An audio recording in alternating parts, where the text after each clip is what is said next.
inside a building. Gonna miss SVR for my county.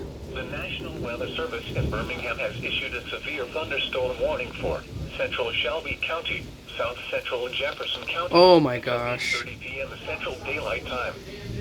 At 7:41 p.m. Central Daylight Time, a severe thunderstorm was located over Bluff Park, or near Hoover, moving southeast at 25 miles Oh, it's hitting per my hour. area. Holy cow. 60 That's where I miles live. per hour with gusts. Source, radar indicated. Impact, expect damage to roofs, siding, and trees.